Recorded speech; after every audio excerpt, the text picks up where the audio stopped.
Back at doing some finishing testing. Gonna send it, feed rate at 25, one insert on the mill.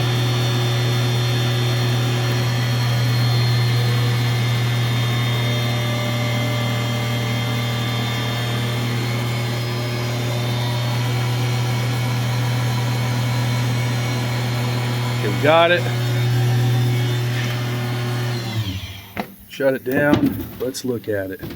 Still getting those swirl marks really bad, but maybe it just needs... Bear with me 1 second, guys. Trying to make this a quick video.